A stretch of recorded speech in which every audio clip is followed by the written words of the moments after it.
Anyang ay kakabsat!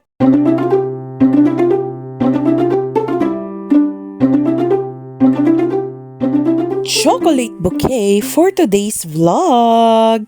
No stick or skewers needed para sa bouquet na ito. Yan lang naman ang mga materials na gagamitin natin. Unahin muna natin itong cardboard. Sa bandang baba ng board ay nag-measure lang ako ng tig 1 inch sa magkabila ang dulo. Gamit ang ruler at cutter ay maglagay tayo ng slight cut mula sa upper corners hanggang sa baba ng board. Huwag i-cut completely dahil yan ay tutulong lang para sa madaling pag-fold ng board lalo na kung karton ang gamit nyo. After i-fold, itry muna natin kung sakto ba yung chocolates na ilalagay natin. Sa nagawa ko nga ay medyo maluwag pa yung space kaya inadjust ko pa ng konti yung indention sa board. Diyan yung makikita mga ka-arts na wala tayong exact measurements na sinusunod dahil ang lahat ay nakadepende sa dami at laki ng mga chocolate na gusto nyong ilagay.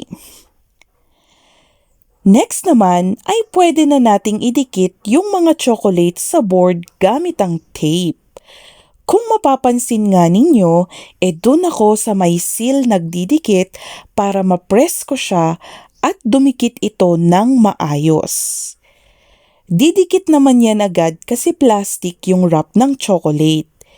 Ingat lang tayo sa pag-handle ng mga sweets na ito para hindi naman sila malamog or ma-deform.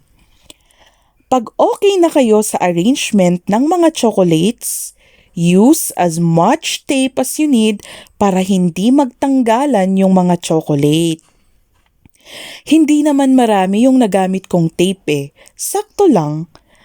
Pwede na din nating i-tape yung mismong board para mahulma natin yung parang pa V-shape ng bouquet. Next, kunin na ang Japanese paper para maumpisahan naman natin yung pang-cover ng bouquet. Kung walang Japanese paper, pwede pa rin po ang colored paper. Sa paglalagay ng cover mga ka-arts, walang tamang paraan. Basta ang goal makapaglagay tayo ng accent sa ating bouquet. Kaya kutob-kutob lang sa paglalagay ng cover.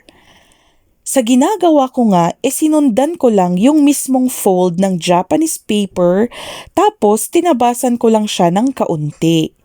Tapos isusunod ko lang din siya doon sa hulma ng board and chocolates. Kasjay! Second layer naman ay gumamit ako ng green na Japanese paper. Tapos ganun lang ulit, isunod lang natin sa shape ng bouquet para madali lang. Balak ko nga sana gold yung isang color to represent yung kulay ng Twix.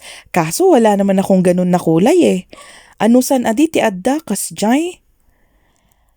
Last layer na nga ito at yellow ulit ang ginamit ko. But this time naman, dapat meron ng pa-triangle sa bandang taas. Kasi ganyan naman yung mga nakikita ko na bouquet usually, 'di ba? May pa-triangle sa bandang taas. Then yung sa sides niya, isunod lang din natin sa shape ng mga naunang layer. Balak ko nga sanang mag-ruffles kaso hindi ko carry. Makukusot lang yung papel kaya ganyan na lang. Sa lahat ng layering ko, panay tape lang ang ginamit kong pandikit, walang kung ano-ano. Ayusin lang ang paglalagay para hindi messy tignan. Ayan, medyo nagmukha naman na siyang bouquet. Yung excess na paper sa baba, ifo-fold ko lang yan dahil lalagyan natin yan ng ribbon. Pero kung kayo ay gumamit ng sticks, ay carry na yan, sakto lang yan na matakpan yung sticks na pinagdikitan ng chocolates. So, set aside lang muna natin ang bouquet at intindihin natin tong ribbon. Kailangan lang natin ng strips of paper tapos i-fold natin silang lahat into 2. After that, maglagay ng glue sa gitna ng papel. Tapos, pagsulubungin yung magkabila ang dulo doon sa glue, just like that. Ulitin ang proseso sa lahat ng strips. Pagkatapos, pwede na natin sila i-assemble into ribbon. Pagpapatong-patungin lang naman natin sila hanggang mabilog siyang ganyan, then mukha na siyang ribbon. Bale, 2 ganyan kalaki, tapos 2 mas maliit ang ginawa kong ribbon para matakpan ko yung mga tape sa baba ng bouquet.